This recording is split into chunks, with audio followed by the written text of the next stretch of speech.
Hello students, let us start our discussion about problems related to circular motion of a bob in a vertical plane.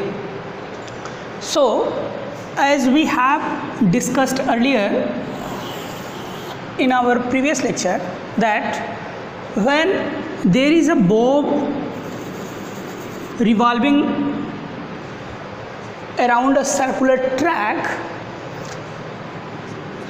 and the mass of the bob is considered as m, the radius of the circular track is considered as L, it means the length of the thread is considered as L, and the minimum required velocity to the bob by which it can make a particular loop of this circular track in vertical plane.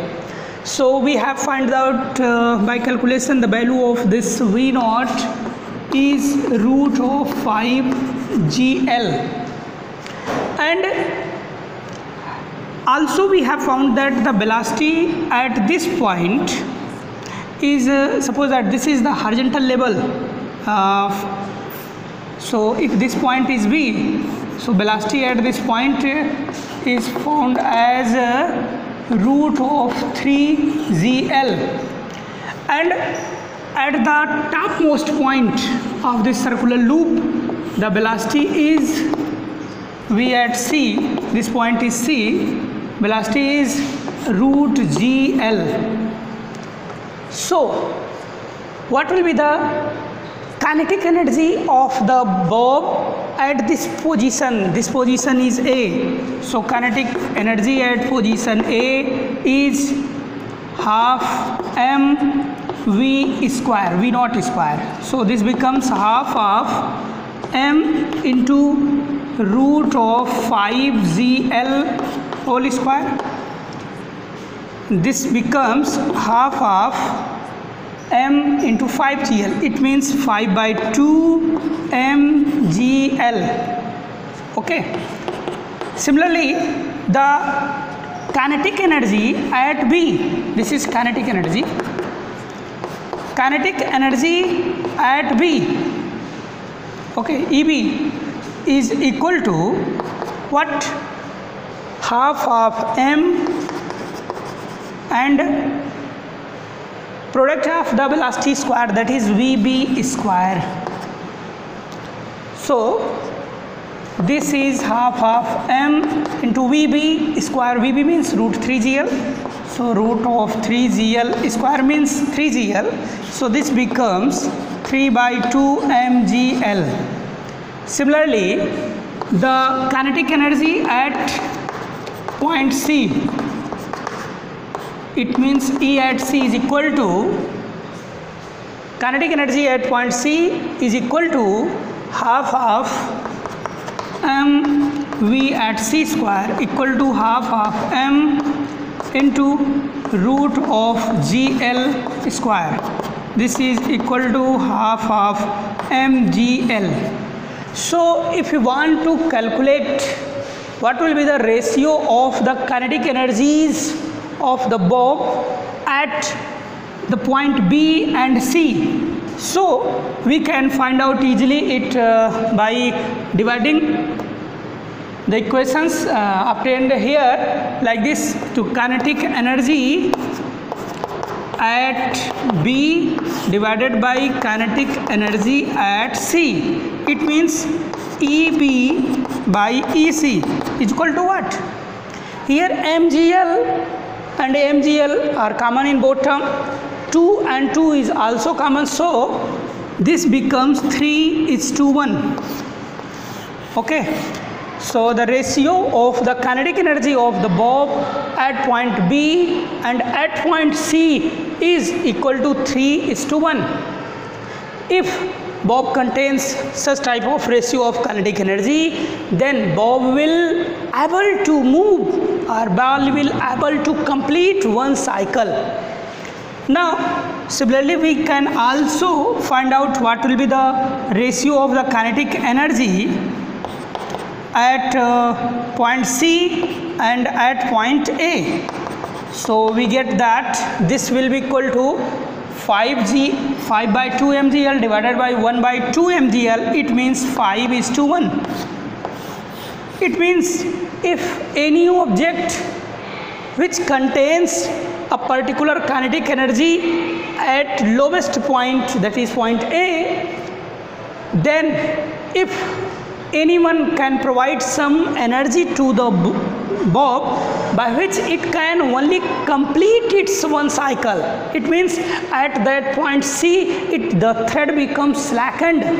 So in this case the total kinetic energy at point C will be 1/5 of the total kinetic energy at point A. It means the kinetic energy is considered as A is 5, then the kinetic energy at C will be nearly equal to 1. Okay, so this is the basic concept related to kinetic energy. We can solve different numerical problems based on these formula like this. Suppose that our first problem, here is a ball of mass 100 gram and it was connected by a thread of length 50 centimeter and it is pushed by some force by which it can start revolution about this point and making circular motion around this point on this vertical circular track. Okay, so find the minimum required velocity. It means at here, if this is the minimum required velocity by which the ball as shown in this figure will complete its oscillation in vertical plane. So how can we calculate this? As we know that the total minimum velocity at this point by which if object is thrown in horizontal direction, then it can complete its circular motion. So according to formula, V minimum at this point will be equal to root of 5GL. Okay, so we can solve it as 5 into G. If we take it as 9.8 and L, so L means 50 centimeter, it means 50 into 10 to power minus 2, this becomes 50 meter and total under root.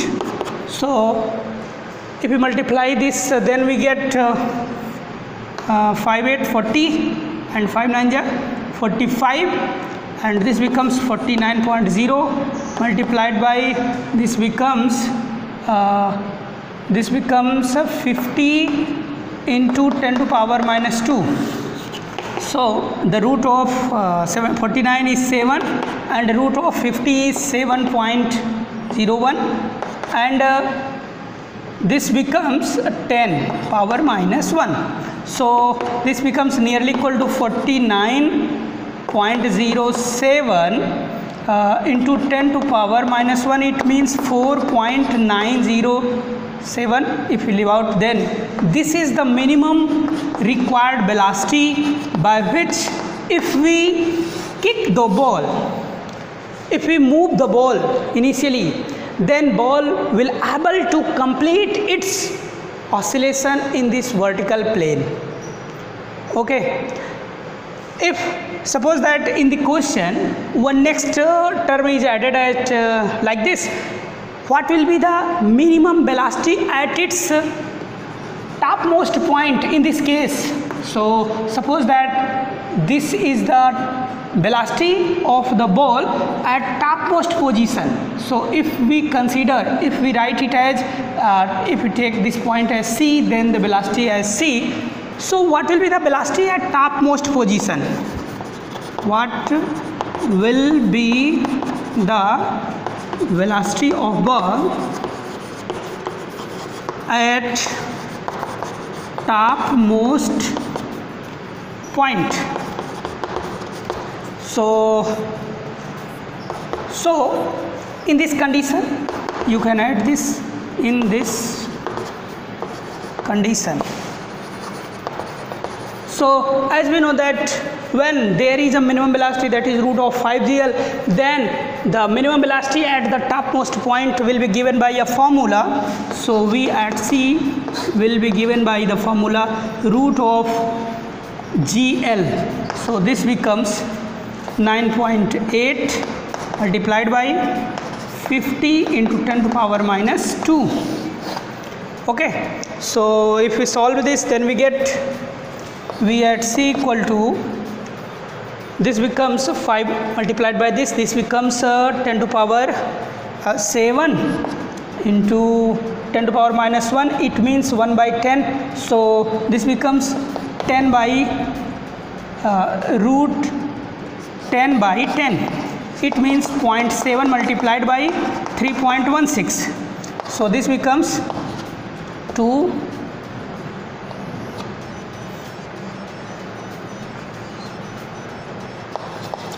2.212 meter per second. Okay, so at the topmost point, what will be the velocity? This becomes 2.210 meter per second. It means if the ball will attain a velocity of 2.212 meter per second at this point, then it will move in the vertical in this vertical plane through a circular track. But if the velocity at this point is lower than this value, so the ball will fall down vertically downward. Okay, so it means the ball will not complete its circular motion. Now let us take our second question. The question is, what will be the maximum possible length of the rope? This is the rope, and what will be the maximum possible length of this rope by which a ball of mass of 20 gram will revolve around circular track to complete its revolution. Okay, so this is the circular track and ball of mass 20 gram, and the minimum velocity given to the ball is 5 meter per second at the lowest point as shown in the figure. So what will be the maximum possible length of this rope? To calculate the maximum possible length of this rope, we will apply our condition for the minimum velocity at this lowest point. So according to the formula, V minimum, that is given as 5 meter per second, is equal to root of 5gl. So from here we get 5gl is equal to 25. So gl is equal to 5. So l is equal to 5 by z. It means 5 by 9.8. If we take the value of g is nearly equal to 10, if g is nearly equal to 10 meter per second square, then this will be equal to 1 by 2. It means 0.5 meter. It means what? It means this is nearly equal to 50 centimeter. Okay, so if you take the ball of any mass and the minimum velocity given to the ball at the lowest point is nearly equal to 5 meter per second, then the maximum possible length of the rope will be equal to 0.5 meter. If the length of this rope is smaller, then the ball will easily revolve around the along this circular track. But if the length of the rope is longer than that of this L, it means 50 centimeter, then ball will not able to complete its revolution around this circular track. Okay, so this is the simple problem related to this question, related to this topic. Now let us consider about a third question. Take our third question. There is a bob of mass 100 gram and the minimum velocity given to the bob at lowest point is 7 meters per second and it was connected to a rope of length L. Then what will be the maximum possible length of this rope by which it will complete its revolution? So we will find out the value of this L in this case, and then we will find out what will be the value of this centrifugal force acting at this point. Okay, so let us calculate it. As we know that the total minimum velocity at this point by which ball will complete its circular motion is equal to root of 5ZL. Okay, so if we square this, then we get 49 is equal to 5 into Z means 9.8 into L. So from here we get this 5 times and 5 becomes cancelled. So L is equal to 1 meter. So L equal to 1 meter. So what will be the centrifugal force at this point? So value of this centrifugal force at this point will be equal to mv at this point. This is V max, V minimum square divided by the L. So the mass is 100 gram, it means 0.1 kilogram, and the velocity is 7, so 7 square means 49, and the length of this rope is 1, so this becomes 4.9 Newton. Okay, so with the help of this concept you can easily find out what will be the value of the centrifugal force at this point and what will be the value of the length of this rope by which it can complete its revolution around this circular track.